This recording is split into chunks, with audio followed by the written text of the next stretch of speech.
C'est une plante traditionnellement cultivée en Asie, mais qui pourrait bien trouver sa place en Ariège. Depuis quelques mois, plusieurs producteurs du département se sont lancés dans la culture expérimentale de théier. Le Couserans aurait un terroir fertile pour la culture de ces arbustes. Geoffrey Berg et Pascal Dussol. Dans ces montagnes, l'Ariège abrite peut-être un futur paradis du thé. Depuis le printemps dernier, plusieurs agriculteurs expérimentent la pousse de certaines variétés dans les sols du Couserans.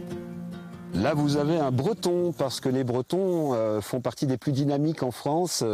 C'est eux qui ont vraiment développé une très belle filière. Et là, vous voyez, vous avez un chinois, le cuilu. Alors, le cuilu est très réputé en Chine, un thé de montagne qui croît lentement et pour lequel nous avons beaucoup d'espoir. Ce cultivateur en agroforesterie a mis en terre une soixantaine de théiers et en plantera 200 de plus à l'automne. L'idée d'implanter du thé dans le Couserans lui est venue il y a 10 ans lors d'un voyage en Asie. En montant dans l'Himalaya depuis l'Inde du Nord, je demande à la voiture de s'arrêter parce qu'il y avait un paysage qui ressemblait à mon Couserans. Il semblait qu'il y avait les mêmes arbres et les mêmes rhododendrons. Mais lorsque je me suis approché, ce n'étaient pas des rhododendrons, c'était des théiers. Les prochains mois permettront d'observer les capacités d'adaptation des théiers qui poussent normalement en zone semi-tropicale.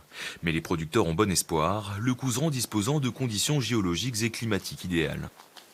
Le thé, lui, il aime justement des terres qui ont un pH inférieur à 6,4, donc un pH acide.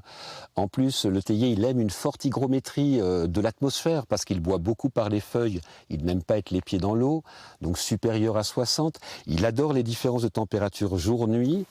La démarche, qui rassemble aujourd'hui 5 producteurs, est accompagnée par le Centre de formation agricole de l'Ariège.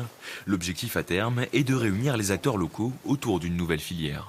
L'idée, c'est de fédérer un peu tous les partenaires qui seraient intéressés par ce projet, des producteurs, le CFPPA bien sûr, mais sans doute aussi des organismes techniques, je pense à la Chambre d'agriculture, peut-être des gens qui seraient intéressés sur la partie produits finis, des restaurateurs, des collectivités, que sais-je.